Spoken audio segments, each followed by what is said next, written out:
நார்த்துக்கு போய் தமிழ்நாட்டின் பெருமை என்ன தெரியுமா? இப்போ நான் போயிட்டு வந்தேன்ல, கங்கை கொண்ட சோழபுரத்துடைய பெருமை என்ன தெரியுமா?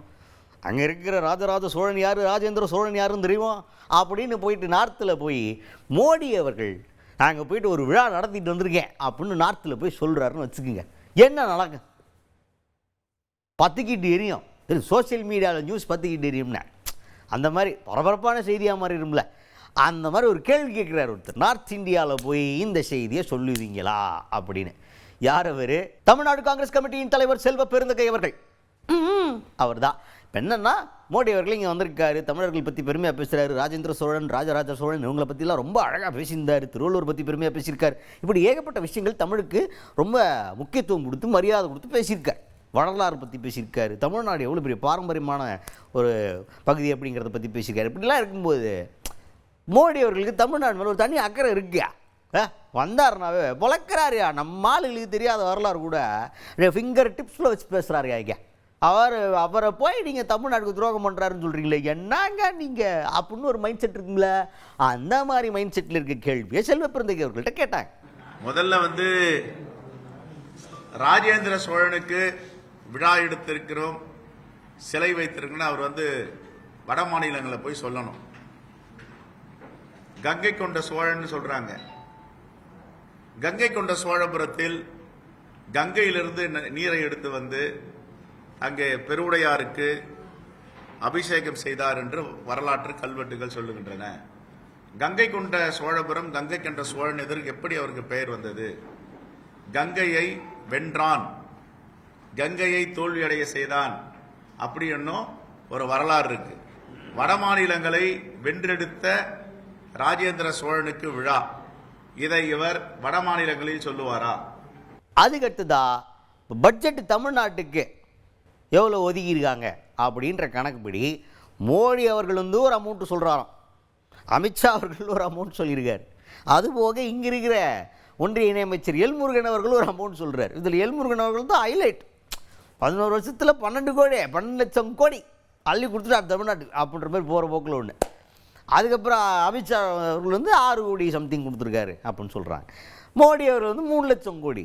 இப்போ 3 பேர் 3 கருத்து சொல்கிறாங்களே, இதில் எது உண்மை அப்படின்னு ஒரு கேள்வி ஆரம்பித்து, நான் சொல்கிறேன் எது உண்மைன்னு.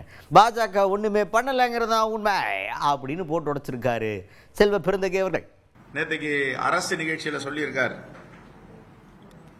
3 லட்சம் கோடி இதுவரை யாரும் எந்த அரசும் காங்கிரஸ் அரசும் செய்யாததை நாங்கள் செய்திருக்கிறோம், 10 ஆண்டுகளில் 3 லட்சம் கோடி என்றார்.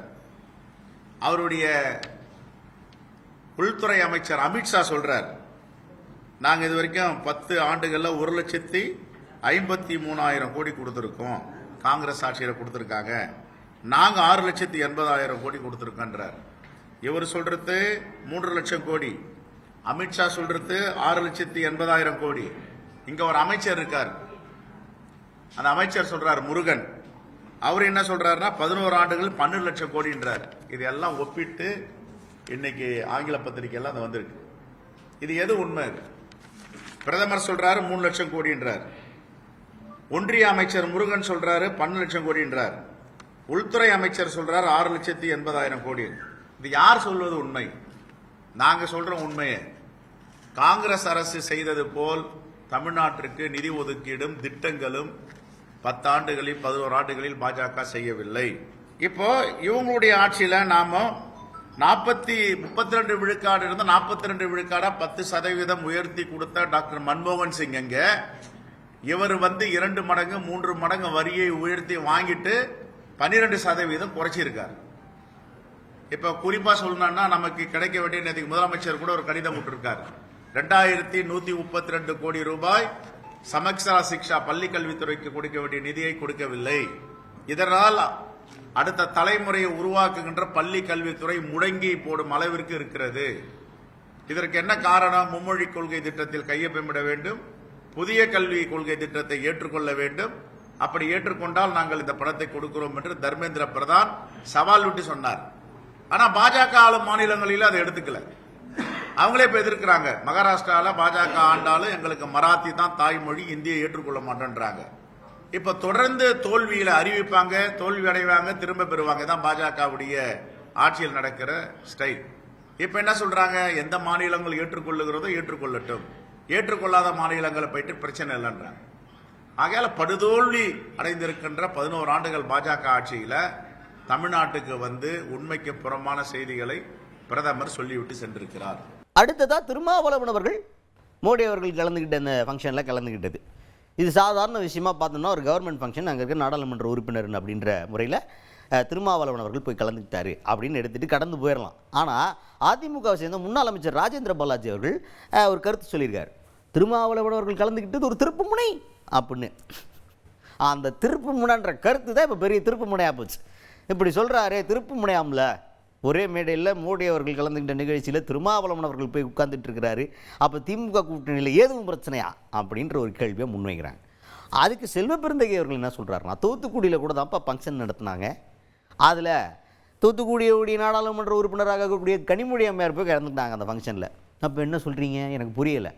நாடாளுமன்ற உறுப்பினர் அப்படின்ற அடிப்படையில் ஒரு நிகழ்ச்சியில் கலந்துக்கிறதுக்கும் கூட்டணிக்குள்ளே குழப்பம் வர்றதுக்கு என்ன சம்மந்தம் இருக்குது? அவர் நாடாளுமன்ற உறுப்பினர் அப்படின்ற ஒரே ஒரு காரணத்துக்காக தான் போய் கலந்துக்கிட்டாரு.